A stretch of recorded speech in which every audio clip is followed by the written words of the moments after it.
Time now for an instant analysis with our insiders, Chris Johnston and Elliotte Friedman. Great to have you along, fellas, and an important milestone for the league on Monday. The commencement of phase 2, where all 24 NHL teams will eventually be up and running, with players having the opportunity to work out under voluntary conditions at the team's training facilities. CJ, that begs the question, when will we see all 24 teams getting things going on the ice? Well, that's not really entirely clear. And I think what's been interesting for me, David, is just how different of the approaches you've seen from each of the teams. Only 5 of the 24 returning teams actually got going on Monday with athletes in their facilities the first day of this, including in Toronto and Edmonton. Throughout this week, I think we'll see that number get to somewhere around 16, roughly 2/3. And I would say within the next 2 to 3 weeks, eventually all 24 teams will return. And look, teams are dealing with different circumstances. Some have a lot of players based locally. Some have guys that aren't willing yet to come back, from somewhere else into Canada, especially where they might have to serve a quarantine period before they're able to skate. And so, there's some different, approaches to this. But you do have a team like the Maple Leafs here in Toronto that, they're going to have 20 different players of their own pass through their door in the first week. And, in speaking with John Tavares a little bit, he says that they view this as something they want to take advantage of. He said, this isn't just about getting the cobwebs out.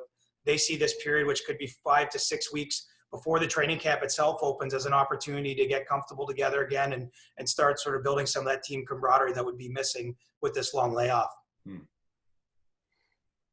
I'm good there, Dave. I think Chris has it handled.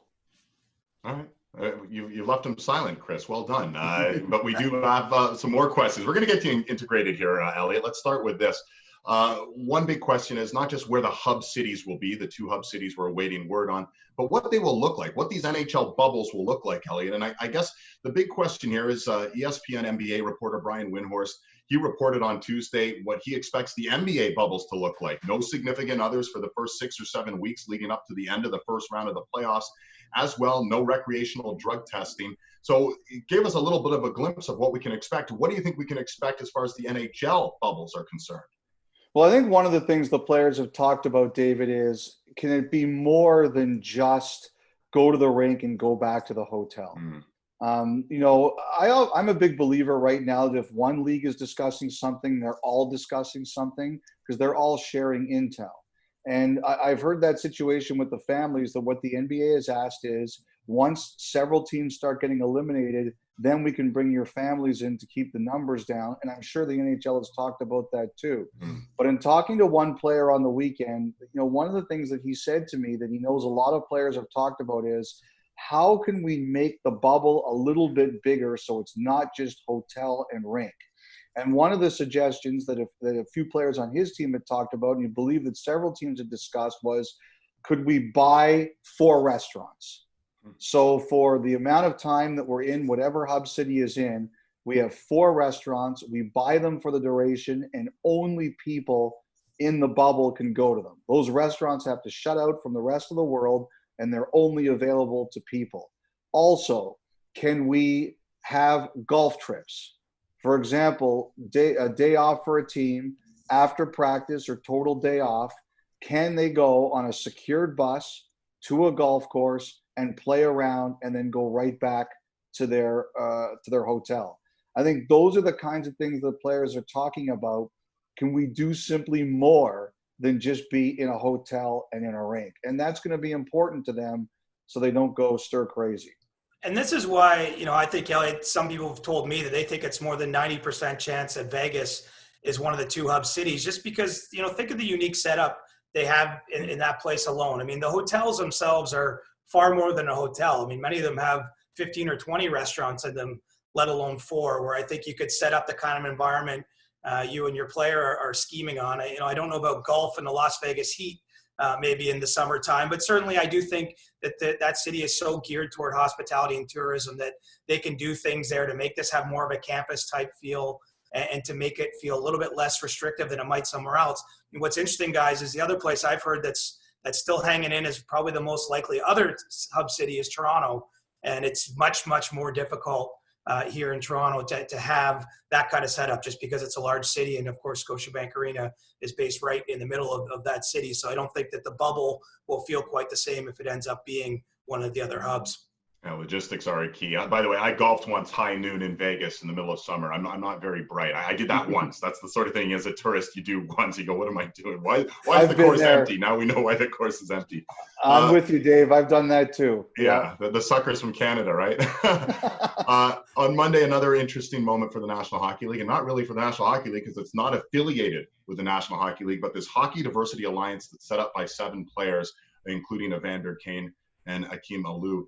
Want your guys' thoughts. What was the NHL's reaction to hearing this sort of separate entity is starting up a diversity alliance? And do you think there will be some integration? Do you think the league will jump on and say, we want to work with this group? Yes, I do. I think everybody's known since Akim Aliu first came out around just before the new year in 2019 that something like this was going to happen. You know, whether the NHL was in charge of it or whether or not another group decided that it was going to go to the forefront and try to lead, this was the path we were going on. And now with everything that's happened in the world, George Floyd and everything we've seen in the last couple of weeks, I think we all knew that there's no way that this can be a non-issue for any industry on the planet. And I think that if you've listened to the players, I had a chance to speak to Trevor Daley the other day, you know, they wanted to be a little bit independent so they could keep that, but they also recognize that they want to work with the National Hockey League. And I think there's a larger goal here of making sure that people who maybe felt they were excluded from the NHL are no longer going to feel that way. And there's different ways of getting there, and there's different ways of making sure it happens. So even though David and Chris, it's an arm's length organization, my sense is that the NHL expects to work with it and it expects to work with the NHL. Well, and don't forget, Elliotte, that Akim Aliu, of course, has met on a couple occasions already with Bill Daley and Gary Bettman, going back to the allegations he first raised against Bill Peters. But I think that there is something of a relationship there.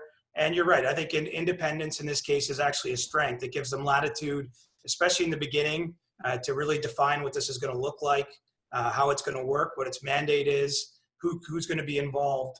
And then at some point, knowing that they really should work together, I think that there's probably more room down the road to become a little bit closer. But, I don't think anyone should view the fact that starting as a separate entity as a negative either for the NHL or as a sign that this is going to be combative. I think really it's probably the best way to get this thing off the ground.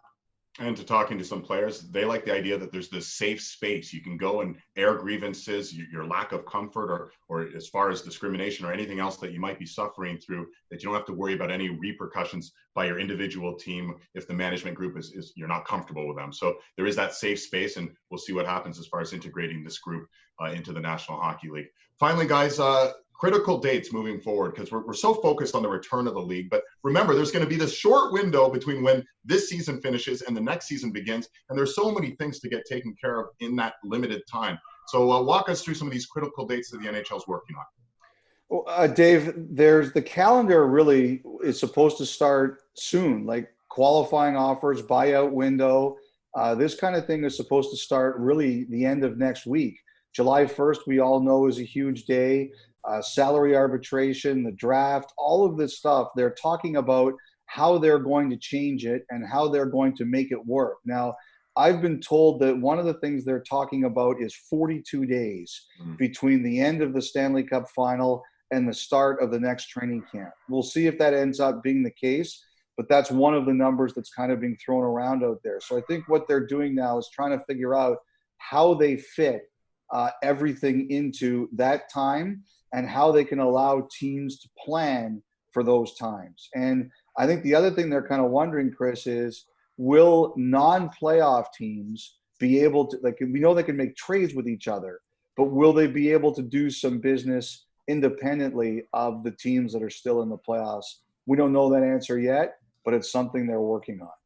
Right, and this isn't so much a critical date in the manner Elliott's talking, but I do think something to keep an eye on here in the next few days is that the Canadian federal government is expected to make some sort of ruling or announcement or clarification on how the 14-day mandate that's currently in place will continue to affect NHL players. And I know there's been a fair bit of dialogue with the league and members of the government, and there does seem to be some optimism on the NHL side of things that quarantine period might be reduced or waived entirely, which would make it much easier for a lot of players to travel back to the Canadian cities, would certainly make it much more palatable to name a city like Toronto, Edmonton, or Vancouver as a hub.